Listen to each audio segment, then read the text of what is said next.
Moi, j'ai des diplômes universitaires, je fais donc partie de l'élite intellectuelle et je suis vraiment plus intelligente que les Kevin anti-sciences qui tripent ses camions. Et aujourd'hui, je vais vous expliquer comment lutter contre la désinformation.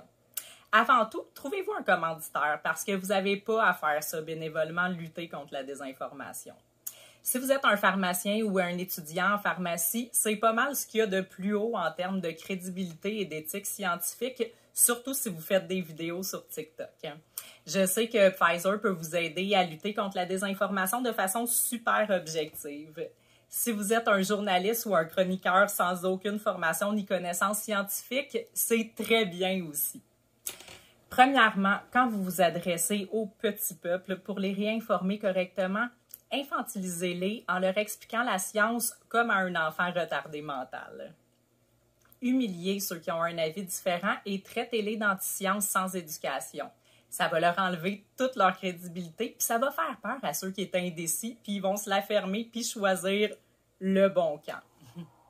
S'il s'avère dans le futur que c'est prouvé que finalement Kevin de Saint-Jérôme avait raison sur un point, gardez le silence à jamais sur cette information-là et poursuivez l'humiliation avec ce que vous pouvez.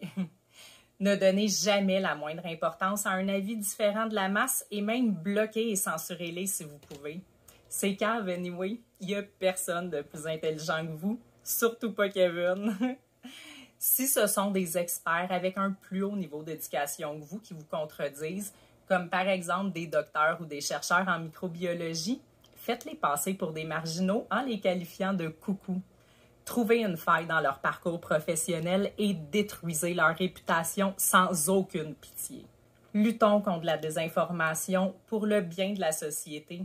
Parce que la vie, la société, la politique, la science, c'est super simple. Il n'y a aucune nuance. Il y a des bons puis des méchants, puis il y a ceux qui ont 100% raison, puis il y a ceux qui ont 100% tort. Fait qu'il y a une bonne puis une mauvaise façon de penser. Puis le bon côté, c'est celui du gouvernement, des médias puis des compagnies pharmaceutiques. Puis il ne faut jamais remettre ça en question puis détruire tous ceux qui pensent pas pareil.